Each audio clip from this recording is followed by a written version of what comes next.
So, you want skin. That's kind of weird, dude. Hey guys, welcome back to TutsByKai. I'm Kai, and today we're back once again taking a look at how to use the skin modifier in Blender 3.0. Let's go ahead and get started. This is something that's very cool and very useful. You can use for a lot of different things. I've used it just recently for something kind of weird and not usually what you would use it for, but let's get this thing started. Let's go ahead and hit delete on default cube. And what I'm going to do is we're going to go ahead and actually use a very, very cool well, not new, but a very, very cool add-on for Blender. So let's go ahead and hit edit, go to preferences, and we can go ahead and search for extra. There you go. And make sure extra objects is checked, not curve. Make sure it says add mesh, extra objects. There you go. Hit the little X on that right there. You can see we can go ahead and hit Shift A and search for a single vert and add that single vert in. Very cool. Now, we have a single vertice. Well, this is useful because if you hit Tab to go into edit mode, or actually you're already in edit mode, hit E to extrude, and you can see that when we extrude this, it just creates a singular like line, which is very, very useful and very cool. So we can just hit E to extrude over and over again, move our cursor around and left click, and then hit E again. Nice. We made like a little Wi-Fi logo, but like it's smooth. So let's go ahead and go to the modifiers tab by hitting add modifier, and then go ahead and go to skin. And now you can see when we hit that, it adds like skin on top of the vertice, which is exactly what you would expect it to do because it's called skin. Nice. So you can see we have all these little breaks here. These are all of the different line segments that we have for the vertice. If you go ahead and hit E a bunch of times and like make it really smooth, you can see I hit E like a million times and make it a lot more smooth, obviously, but this is, you know, really tedious. So an easier way to fix this and make it smooth is just by hitting shade smooth, and then also going to add modifier and hitting subdivision surface, and then adding bumping this up to 2. Now you can still see this is very harsh up here, so it's actually a really good idea to do the snake like this, or you can go ahead and do it in afterwards by hitting this little X-ray button, and then selecting 2 vertices you want to maybe round off a little bit, right clicking, hit subdivide, and then hit subdivide, right click, subdivide, right click, subdivide, right click, subdivide a couple more times. Then grab the one in the center, which is this one right here.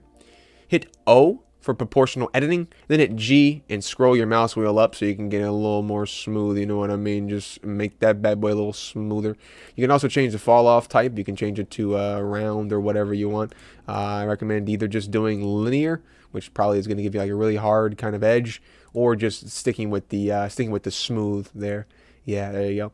So you just pull it up like that and scroll your mouse wheel up. It'll move some other things, but you can just move them back down if you really need to. But yeah, it's just a really super simple way of getting it to be really smooth. Just going through and just, you know, messing around with it. There you go. Super smooth line. There you go. Oop, super smooth line. Very, very cool. Now, if you want to connect 2 edges of the of this modifier, you can just literally hit E to grab that extra tools vertice again. And if you want to connect 2 pieces, like you want to connect this to make like a square or something, hit hold down Shift and select both of the vertices by clicking and dragging over top of it. So hold down Shift, click and drag over top of both of them, and hit F to create a face. As you can see, there you go. That's very nice. And then you hit right click, subdivide, right click, subdivide, right click, subdivide, and then you just move this around. Move it around by hitting G to move things, by the way. I don't think I said that. Hit G to move things around like this. Just scroll your mouse wheel around for proportional editing and just smooth it on out like that. Super easy stuff, obviously. You know what I'm saying, my friend? There you go. Nice. So that's that. Now, if you want to go ahead and make this bigger or thicker or thinner, the way to do that is to go ahead and hit Tab and hit double tap A to select everything, and then hit Control A to scale this up and down. Very, very weird command. I know it should just be S, right? But it's not. It's very strange. It's very, very weird. I don't know why. But you can do so many things with this. It's very cool. Let's go ahead and actually really quickly make something different than what I just made. So we'll just hit E, just move it around a little bit.